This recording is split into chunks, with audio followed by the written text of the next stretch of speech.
Hello friends, আজকের ক্লাসে তোমাদের সবাইকে ওয়েলকাম করছি। পিএসসি ক্লার্কশিপ মেন্স এবং মিসলেনিয়াস মেন্সের জন্য আজকে তোমাদের সাথে আমি একটা রিপোর্ট রাইটিং শেয়ার করব। তার বিষয়টা তোমরা নিশ্চয়ই থাম্বনেলে কিন্তু দেখেছো। বিষয়টা হলো India's first under water metro in Kolkata. একটা কারেন্ট টপিকের ওপরে কিন্তু এই রিপোর্ট রাইটিংটা আমি এনেছি এবং আগামী দিনে তোমাদের এই দুটো পরীক্ষার জন্য এটা কিন্তু গুরুত্বপূর্ণ হতে পারে। তো ভিডিও শুরু করার আগে তোমাদেরকে বলবো, তোমরা আমাদের টেলিগ্রাম চ্যানেলে জয়েন না করে থাকলে নিচে ডেসক্রিপশানে লিঙ্ক থাকবে, জয়েন করে যেও। সেখানে কিন্তু এই রিপোর্ট রাইটিংয়ের পিডিএফটা আমি তোমাদের সাথে শেয়ার করে দেবো। এছাড়া অন্যান্য পরীক্ষার ইম্পর্ট্যান্ট আপডেটও তোমরা সেখানে পেয়ে যাবে। তো রিপোর্ট রাইটিং শুরু করার আগে তোমরা বড় বড় করে রিপোর্ট রাইটিংয়ের হেডিংটা লিখে দেবে, যেমনটা আমি এখানে লিখেছি। এখানে দেখো হেডিংটা কিন্তু আমি শর্ট করেই লিখেছি এবং পুরো ঘটনার একটা ডেসক্রিপশান দিচ্ছে। হেডিংটা কিন্তু এরকমই দিতে হয়, India's first under water metro in Kolkata. প্রথমে রিপোর্ট রাইটিংয়ের জন্য হেডিংটা আমি দিয়ে দেব। এরপরে কি দেব, নিচে বাই এ স্টাফ রিপোর্টার। তারপর থেকে কিন্তু মেন আমার রিপোর্ট শুরু হবে।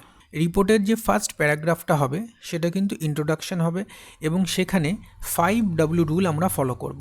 সেটা কি আমি তোমাদের এক্ষুনি ভিডিওতে বলছি। তো প্রথম প্যারাগ্রাফটা দেখো কিছুটা এরকম, বাঁ দিকে প্লেস দিয়ে দেবো, যেমনটা এখানে দিয়েছি কলকাতা, তারপরে ডেট 22শে ডিসেম্বর এক্ষেত্রে আমি দিয়েছি। তারপরে কিন্তু মেন রিপোর্টটা আমার শুরু হয়ে যাচ্ছে। কি লিখছি দেখো, India's first ever under water metro line connecting Kolkata with Howrah was inaugurated by the prime minister. ভারতের সর্বপ্রথম জলের নিচের মেট্রো যেটা কলকাতা এবং হাওড়া শহরকে সংযুক্ত করে, সেটা আনুষ্ঠানিক সূচনা করা হলো প্রধানমন্ত্রীর দ্বারা। This remarkable transportation tunnel passes beneath the Hooghly River and expected to benefit thousands of commuters. This remarkable transportation tunnel মানে এই অসাধারণ পরিবহন টানেলটি কিন্তু হুগলি নদীর নিচ দিয়ে যাচ্ছে এবং expected to benefit thousands of commuters, এবং হাজার হাজার নিত্যযাত্রীতে কিন্তু সুবিধা দেবে বলে আশা করা হচ্ছে। তো এক্ষুনি যেটা বলছিলাম 5W রুল, সেই অনুযায়ী আমি ইন্ট্রোডাকশনটা তৈরি করেছি। সেটা কীরকম না, what, when, who, when, why. তো হোয়াট মানে ঘটনাটা কি সেটা আমি প্রথমে বর্ণনা করে দিয়েছি না, India's first under water metro line is being discussed.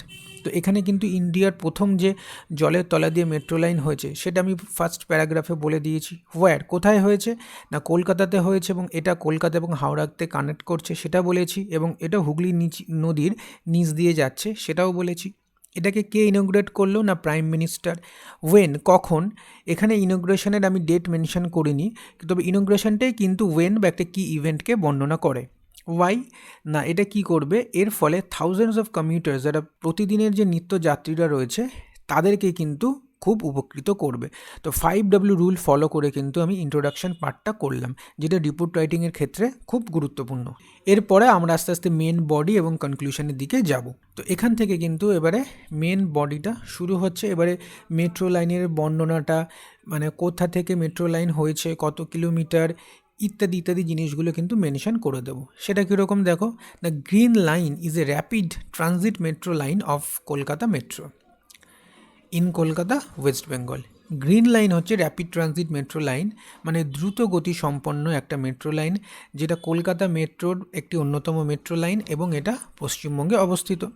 It currently consists of two distinct operational sections from Salt Lake sector 5 to Sealdah and Esplanade to Howrah Maidan. বর্তমানে এটি কিন্তু দুটি আলাদা কার্যকরী অংশকে সংযুক্ত করে। সেগুলো কি কি না, একটা হচ্ছে সল্টলেক সেক্টর 5 থেকে শিয়ালদা একটা অংশ, আর একটা অংশ যেটা নতুন চালু হলো জলের তলা দিয়ে, সেটা হচ্ছে এসপ্ল্যানেড টু হাওড়া ময়দান।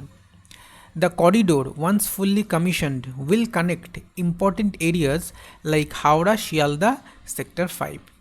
এই পুরো করিডোরটা কমিশন হওয়ার পর, মানে তৈরি হয়ে যাওয়ার পর, কার্যকরী হওয়ার পর গুরুত্বপূর্ণ জায়গাগুলোকে কিন্তু সংযুক্ত করবে, যেমন হাওড়া শিয়ালদা সেক্টর 5। মেট্রো লাইনটা তৈরি হয়ে গেলে শিয়ালদা থেকে ডাইরেক্ট হাওড়া চলে আসা যাবে মেট্রোর মাধ্যমে, এবং শিয়ালদা থেকে ডাইরেক্ট কিন্তু সেক্টর 5 যাওয়া যাবে। তো সেই বিষয়টা কিন্তু এখানে বলা হয়েছে। এর পরের পার্টে আমরা চলে আসবো, বলছে out of total 4.8 kilometre 520 meters are under the river bed going as deep as 16 meters. Total যে মেট্রো লাইনটা হয়েছে সেটা 4.8 কিলোমিটারের হয়েছে। তার মধ্যে 520 মিটার হচ্ছে কিন্তু রিভার বেডে, মানে নদীর তলা দিয়ে, এবং এটা প্রায় 16 মিটার পর্যন্ত কিন্তু deep. It is located 350 metres downstream of Howrah bridge, also known as Rabindra সেতু।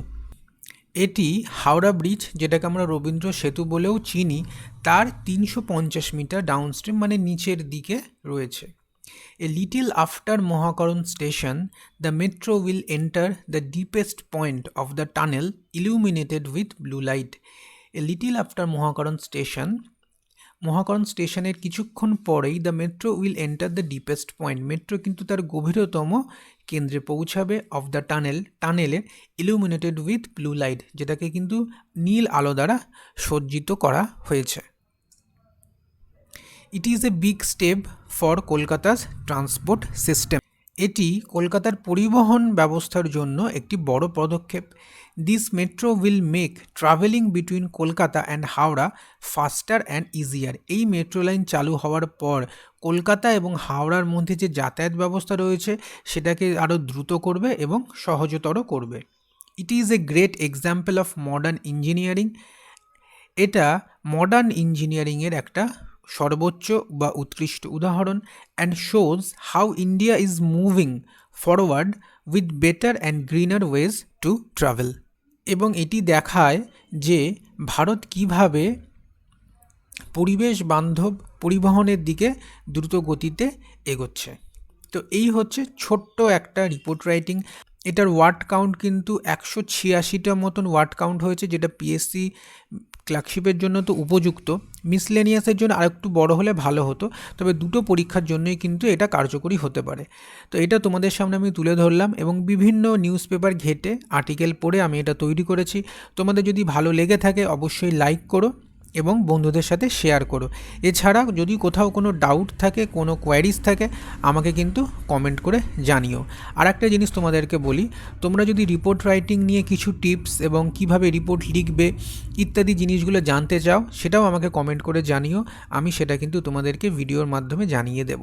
তো খুব তাড়াতাড়ি দেখা হচ্ছে নতুন একটা ভিডিওতে। Till then, God bless, take care.